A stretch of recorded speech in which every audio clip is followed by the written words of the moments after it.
ডালিকে দাও। আস্তে আস্তে আস্তে। দুর্গা দুর্গা, সাবধানে এসো কিন্তু তোমরা। ডালি, ও মা, আপনি এসে গেছেন? আসুন আসুন আসুন, ভেতরে আসুন। কতদিন পর দেখা হলো। সবার সাথে আগে আলাপ করিয়ে দিই। হ্যাঁ, এই যে ইনি হলেন চিত্রা মাসি, আর উনি হলেন লক্ষ্মী মাসি, আর ও হলো মিষ্টি। আর এদিকে আমাদের পাপিয়া কাকি, এই গ্রামেই থাকেন। আর এই হলো সেই লালন।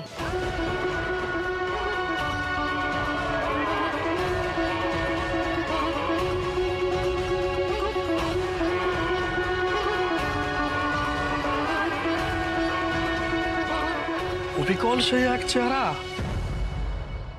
শুধু চেহারা নয়, রক্তিমবাবু যেমন সবসময় আমার পাশে থাকতেন, ও সবসময় আমার পাশে থাকে। আমি সত্যি বলছি, আজকে লক্ষ্মী মাসি, চিত্রা মাসি, মিষ্টি, পাপিয়া কাকি, লালন, মানিক, ফটিক ওরা না থাকলে আমি এই কাজটা একা সামলাতে পারতাম না। আচ্ছা আচ্ছা, কি বলছো ডালি?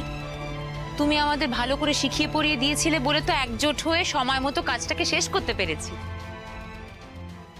এই জড়িবুটি ম্যাডাম, গাড়ি ছেড়ে দিয়েছি বুঝলি, ও সময় মতো পৌঁছে যাবে। তাহলে মোরা আসি রে ডাক্তার নি। না না, এক সেকেন্ড, এখনো তো মেন কাজটা করাই হয়নি। আপনারা একটু দাঁড়ান।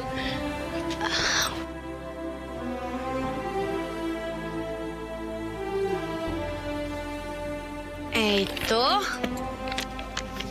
এই যে এটা সবার আগে তোমার প্রাপ্য। এই না আমার কি ও মা, এতগুলো টাকা আমার? কিন্তু এই টাকাটা কিসের রে? আর মোদের এবার দিচ্ছিস কেন?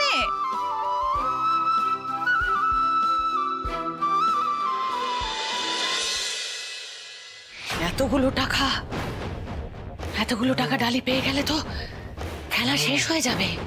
মু তো বুঝতে পারছি না ও ডালি এত তাড়াতাড়ি সবকিছু ব্যবস্থা কি করে নিল। আর তুই তো বলেছিলি যে ওয়ারা ও বাড়ি থেকে বেরিয়ে যাবে। হ্যাঁ, তো একটা কথা শুনে রাখ, ওয়ারা এখনো ওই দেব বর্মন বাড়িতেই বসে আছে। কি বলছো কি তুমি? এটা কি করে সম্ভব? ওদের তো এতক্ষণে পথে বসে যাওয়ার কথা ছিল, আমি তো সেই ব্যবস্থা করে বাড়ি থেকে বেরিয়েছিলাম। আরে তোর ব্যবস্থা ফেল করেছে, ফেল। তবে ও তোর একটা কাজ করে দিয়েছি, সেটা দিয়ে তোর আর কোনো চিন্তা নাই। চিন্তা নেই বললে হবে না।